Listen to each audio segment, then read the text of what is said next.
Bonjour à tous et bienvenue à Catch Club. On se retrouve pour les résultats de Raw du 13 mai 2024 et hier soir on avait la suite des tournois King and Queen of the Ring.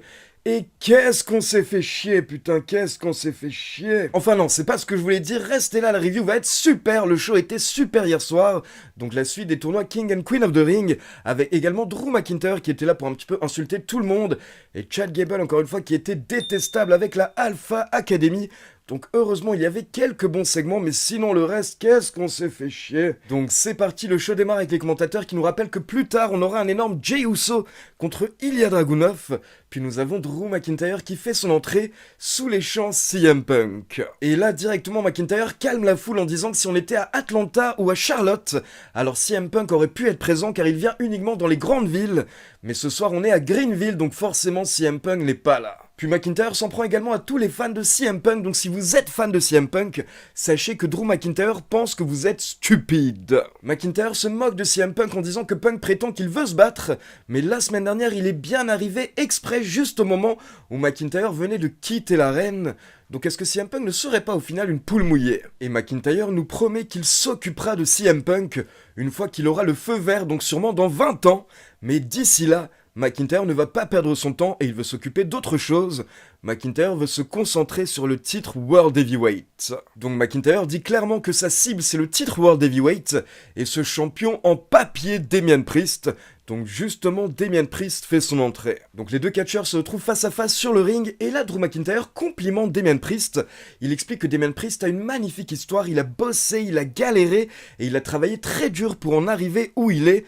Donc Damian Priest mérite tout ce qu'il a actuellement, il mérite tout, sauf d'être champion World Heavyweight. Mais là Damian Priest répond que McIntyre délire et il rejette la faute sur les autres, il en veut aux autres.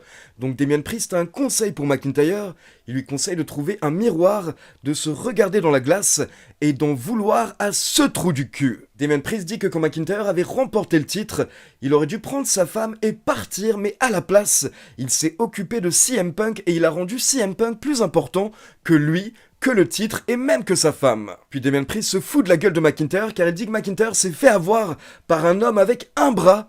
Puis Damian Priest dit que si McIntyre veut une opportunité au titre mondial, alors Damian Priest accepte. Alors bon, j'ai été un petit peu dur lors de l'intro de la vidéo par rapport à la qualité de Raw hier soir, mais ce segment était excellent, en particulier grâce à Damian Priest, parce que McIntyre, lui, de toute manière, il s'est trouvé depuis quelques mois, et ce McIntyre Heel est génialissime, ça y a plus rien à dire. Mais Damian Priest hier soir, je pense que c'était sa meilleure promo depuis qu'il est à la WWE. Il était crédible, il était à fond dans ce qu'il disait, et il répondait même parfaitement à McIntyre, ce qui fait qu'hier soir, j'avais littéralement l'impression de voir un autre Damian Priest, et là, en quelques semaines, depuis qu'il est devenu champion du monde, vraiment Damian Priest est en train d'évoluer. Donc très positif ce qui s'est passé hier soir avec Damian Priest et j'ai hâte de voir la suite. On enchaîne avec Io Sky qui a battu Shayna Baszler avec son moonsault. Donc Io Sky se qualifie pour la demi-finale du tournoi Queen of the Ring. Et attention, pendant le match, on a eu un nouveau QR code et pour la première fois, les commentateurs ont mentionné le QR code alors que habituellement, ils font comme s'il ne s'était rien passé. Mais hier soir, Pat McAfee et Michael Cole ont tous les deux mentionné le QR code et Pat McAfee a même dit que ces dernières semaines, il a vu les autres QR codes, notamment la semaine dernière, et il est allé voir ce que ça donnait, il est tombé sur des vidéos très sombres. Et donc le QR code hier soir menait vers une page avec différents liens, et chaque lien menait vers une photo avec un message. Donc voici un petit résumé de tous les messages qu'on a eu hier soir dans le nouveau QR code. Est-ce que tu veux les rencontrer? Je les ai libérés. Je lui ai rappelé qui il était, je lui ai montré ses mensonges. Maintenant il me montre sa vision, et c'est magnifique. Ils étaient enfermés, je leur ai montré comment ouvrir la porte. Ils avaient été laissés tout seuls, j'ai ouvert la porte. Dorénavant, ils ne sont plus seuls. Est-ce que tu comprends? Est-ce que tu peux garder un secret? Si tu demandes ce que tu ne vois pas, c'est que tu ne regardes pas. Tu ne le vois toujours pas, n'est-ce pas? Que veux-tu savoir? Je suis nous tous. Est-ce que tu vois? Je suis déjà libre. Je suis sorti de ma cave afin de les libérer. Mais j'ai peur qu'ils ne comprennent pas. Qu'est-ce que tu ressens? J'ai enfin trouvé mon but. Et bientôt tout le monde va voir. Puis vous avez également un lien qui mène vers une photo, un bout d'un article par rapport à une femme qui a disparu.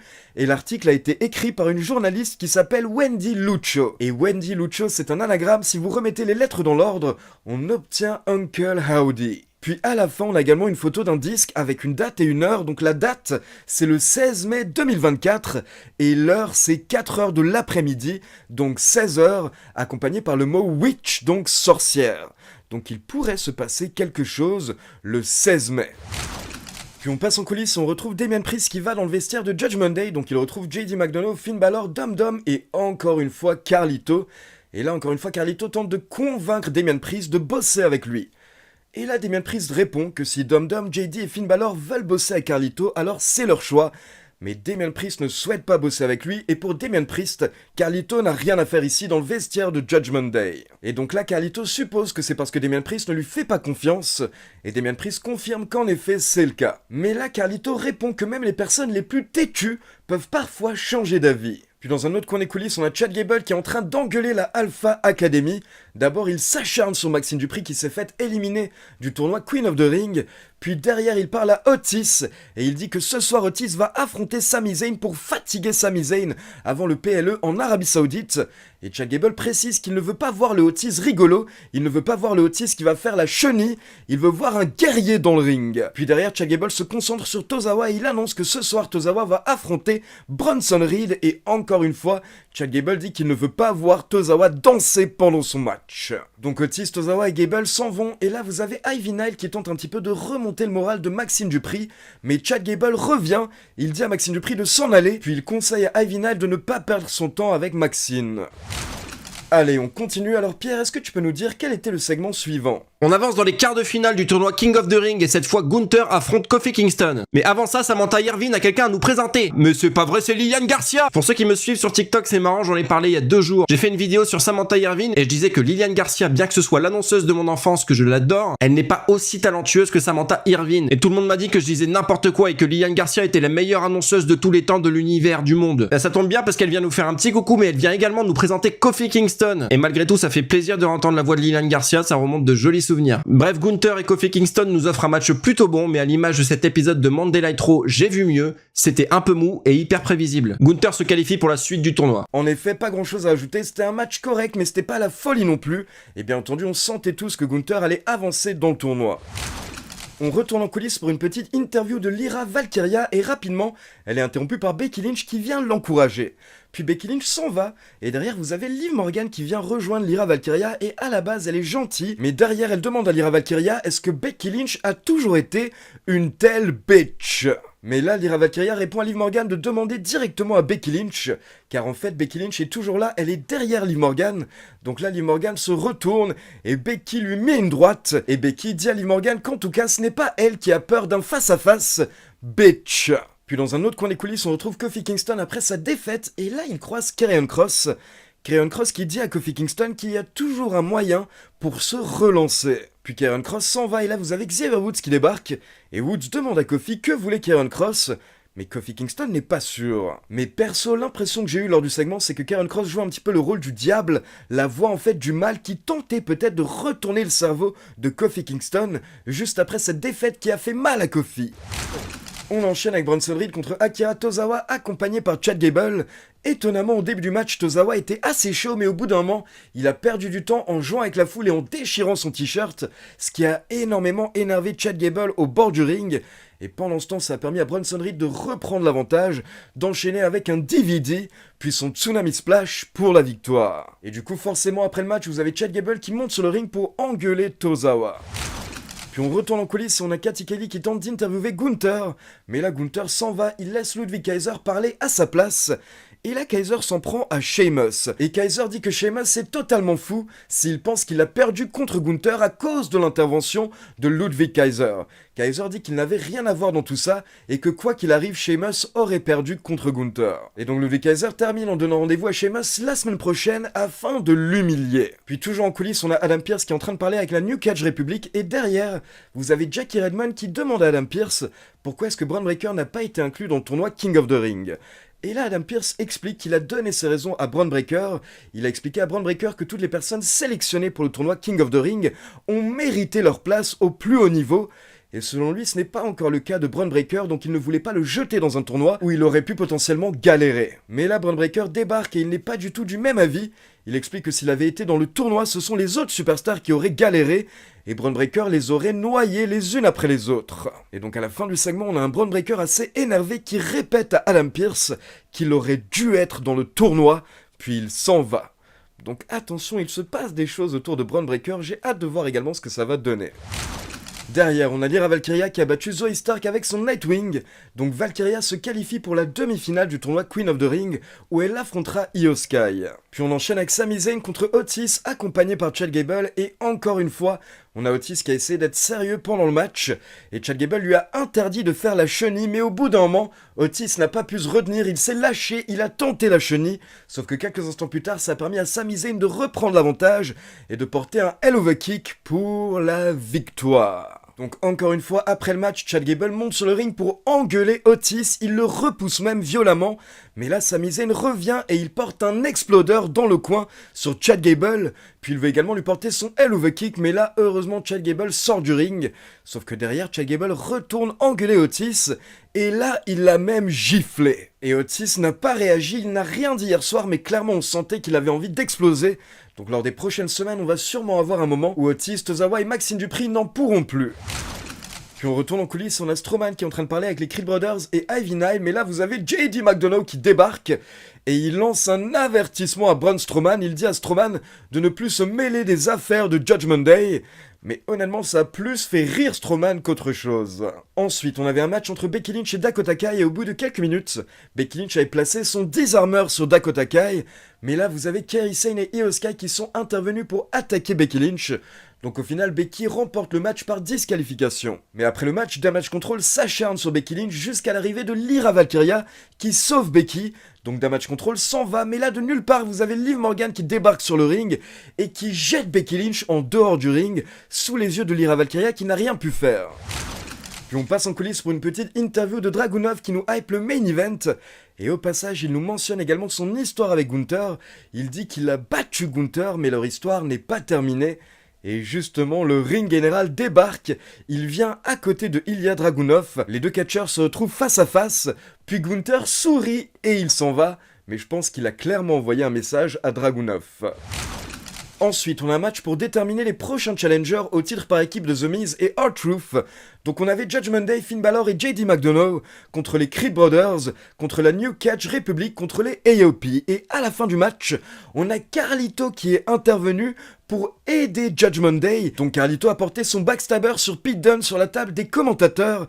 Et derrière, ils ont ramené Pete Dunne dans le ring pour que Finn Balor puisse porter son coup de grâce pour la victoire. Donc Finn Balor et JD McDonough sont les prochains challengers au titre par équipe et justement, quelques instants plus tard, on retourne dans le vestiaire de Judgment Day et à la base il y a simplement Damien Priest et Dum Dum et là on entend Damien Priest qui demande à Dum Dum si tout va bien entre lui et Mami.